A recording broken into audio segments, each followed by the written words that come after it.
Today, we're discussing a more serious topic in 7 Days to Die. Now, we've got a lot of info to cover and no time to waste, so let's get to it. Ladies and gentlemen, there is a sentiment gaining steam amongst the 7 Days to Die fan base. While this outlook has been present for years, it is undoubtedly growing larger, and the fun pimps are failing to counter this perception and may even be fueling its growth. So today we're going to discuss this growing sentiment. I'll break down what exactly the sentiment is, why it is happening and growing, and I'll give you my thoughts and observations about this growing sentiment. So let's jump right in and discuss exactly what is this growing sentiment. Well, ladies and gentlemen, there are many people in the 7 Days to Die fan base that believe the fun pimps have adopted a decidedly anti-player posture.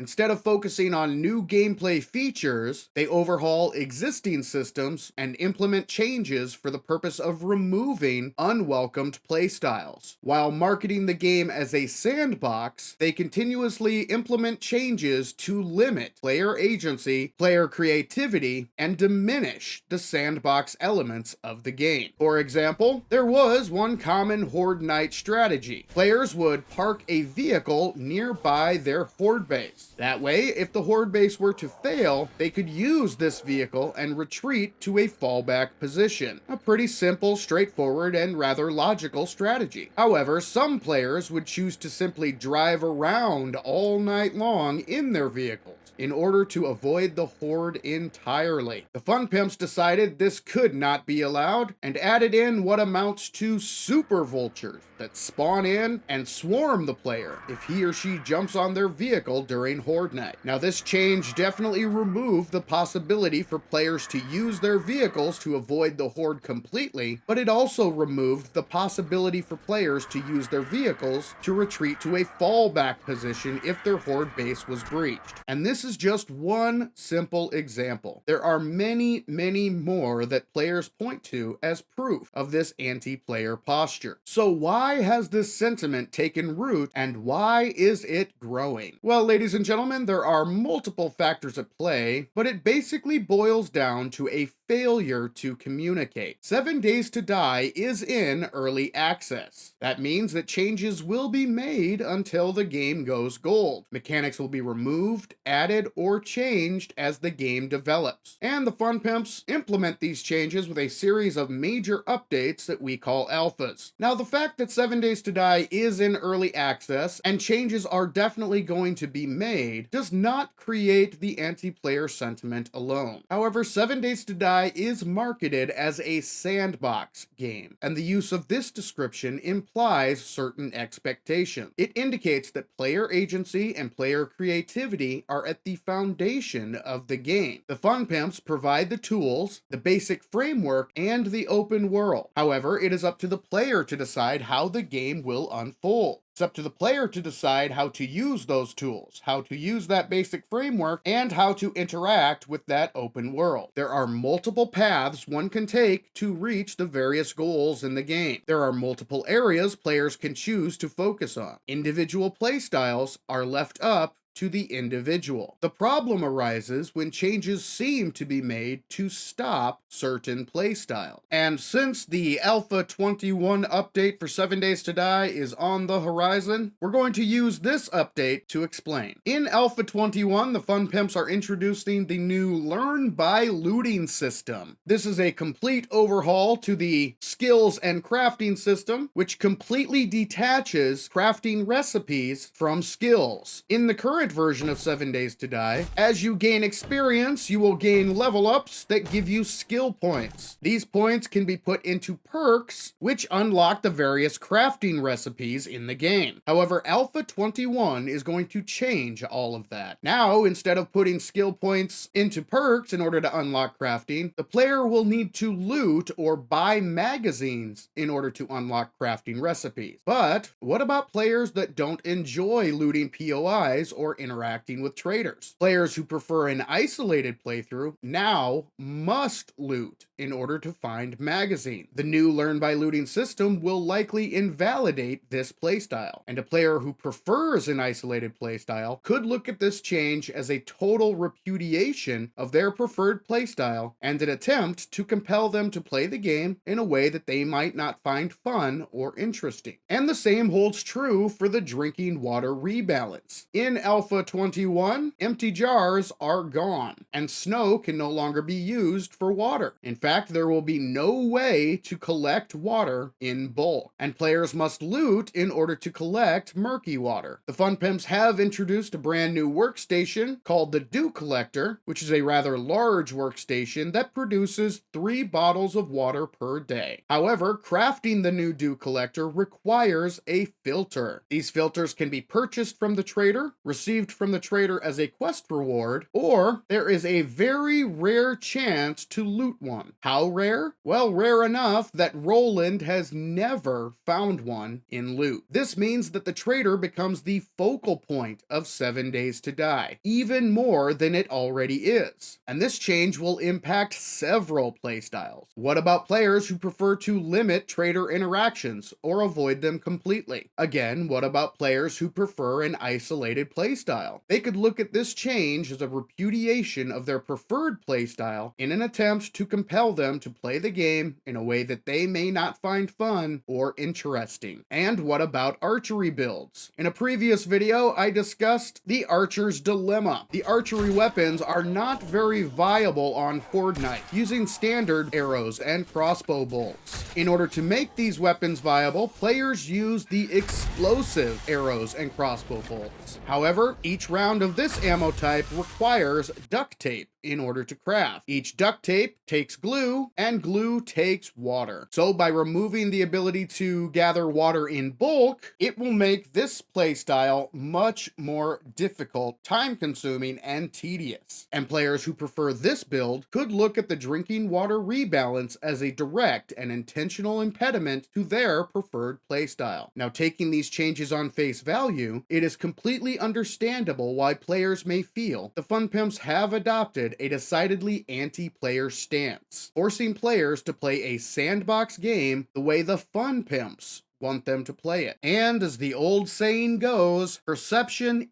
is reality. Most players will take these changes on face value alone. What they see is what they get, and they will base their opinions on what is presented to them. Most players will not take the extra steps to do a deep dive on all of these changes, and to insist that they do so is a completely unrealistic expectation of any player base. However, some do, and one of the go-to places for more information about the game is the 7 Days to Die forums.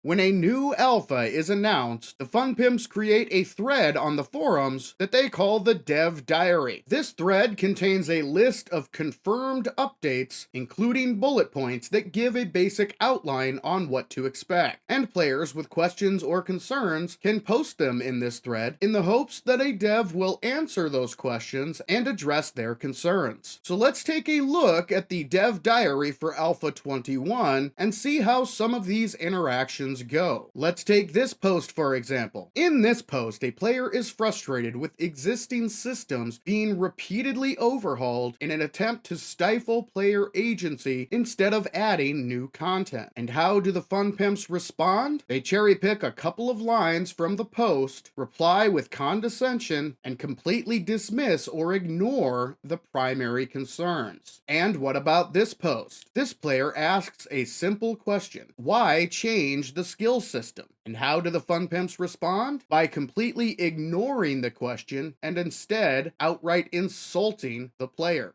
Then we have this post. A player asks what the purpose is behind the learn by looting system. And how do the fun pimps respond? Again, completely ignore the question and insult the player. Now, Roland could easily be joking here, but on the flip side, this could easily be interpreted in a negative way. Whether a joke or not, it does not help the situation whatsoever. And here is another post. This player is concerned with the size of the dew collector and the number that would be needed. They're concerned about limiting the POIs that could be used for a base. And the dev responds with this. Once again, completely ignoring the concern and answering with complete condescension. And then we have this gem of an interaction. This player posts about potential negative reactions to the change. They go on to give reasons as to why they feel this way. In this player's preferred playstyle, they go through about 100 exploding bolts per week. This requires a lot of glue. And the dev responds by saying tons of glue in loot. A very vague response that doesn't really answer the question. So the poster reiterates his question to see if the dev would clarify the word tons. Instead, the dev says this: you could try a different Horde Knight strategy. Lots of options available. I've been having a ton of fun with my melee-only Horde bases. Saves a ton of ammo. Completely failing to clarify, and instead telling the player to change their playstyle. The dev then goes on to say this: the dew collector is not the only way to get jars of water. Do you guys not quest or loot POIs? And upon reading this post, I was immediately reminded of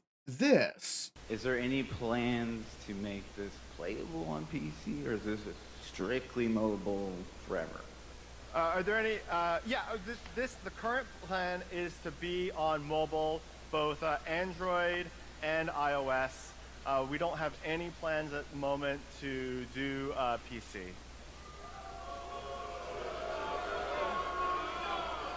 Do you guys not have phones? Yeah, you guys all have phones, right? Different company, different situation maybe. However, it is the exact same attitude. All of this helps to fuel this growing sentiment. Players that take the changes on face value are finding more and more that the viability of their preferred playstyles is being diminished, and they are being pushed towards more acceptable ways to play the game. And players that take the extra step to voice their concerns and ask questions in order to gain more information are often met with dismissal, condescension, and or flat out insults. This is a recipe for disaster that is only going to get worse. So now, ladies and gentlemen, allow me to give you my thoughts and observations on this growing sentiment. Throughout this video, you may have noticed YouTube comments being displayed on the screen. The comments displayed are a small sample from one single video here on my channel. There are hundreds more on this video alone, and thousands more on the channel as a whole. The sentiment is real. It exists, and it is growing larger. And I believe that this sentiment is completely understandable, and perhaps even justified. But is it correct? Do the fun pimps truly hold this anti-player posture? Well, only the fun pimps can answer this question. And up to this point, they have utterly failed to communicate anything to alter this perception. There may be perfectly reasonable explanations as to why they make these changes in 7 Days to Die. They absolutely could discuss and deliberate each change in depth before deciding on a course of action. But the players are not privy to these discussions. All the players can do is base their opinions on the information that is provided to them. And if the fun pimps believe these opinions to be incorrect, the onus is on them to provide reasonable explanations and the information necessary to alter these opinions. However, when players attempt to obtain more information from the fun pimps, they are often met with disdain, condescension, dismissal, and disrespect. And these are not merely random bystanders. They're not just fans. These are paying customers. And the fact that the fun pimps allow their employees, members of their staff, people who are speaking on their behalf to treat their paying customers in such a way is shocking to me. There is another old saying that goes, the customer is always right. Now, ladies and gentlemen, I am not a fan of this saying. That's because it's it's objectively not true. Sometimes the customer is right, and sometimes the customer is wrong. But whether the customer is right or wrong, they always deserve to be treated with dignity, courtesy, and respect. Their concerns should be taken seriously and their questions answered respectfully. Unfortunately, the Fun Pimps allow their employees, members of their staff, and people who are speaking on their behalf to act in a completely unprofessional manner, often greeting their paying customers with dismissal, disdain, and utter disrespect. It seems that the Fun Pimps are a bit confused as to the nature of the company-customer relationship. They are offering a product to the customer in the hopes that the customer will hand over their hard-earned money for said product. And customers are going to be far less inclined to hand over that money if the company acts in such an unprofessional way. Now, the Fun Pimps may not look upon existing players as customers. They've already got our money. However, this is extremely short-sighted. The Fun Pimps do have several more games in development. So, while existing players may have already purchased 7 Days to Die, they have not forked over their cash for the new games coming down the road. And players have long memories. Slight them now, and they will not support you later. Fail to address this growing negative sentiment, and it will continue to grow. Allow this perception to snowball, and you could incur critical damage to your reputation. And once you lose your reputation amongst gamers, it is nearly impossible to earn back. But that is just one man's opinion, folks. Now I'd like to hear what you all think, so let me know your thoughts in the comments below. And I feel it important to reiterate rule number 1 here in Savin's World: don't be a jerk. So feel free to discuss this topic openly. However, I implore you to do so in a civil manner. But for now, this is Savin saying thank you, ladies and gentlemen, and I'll catch you in the next one.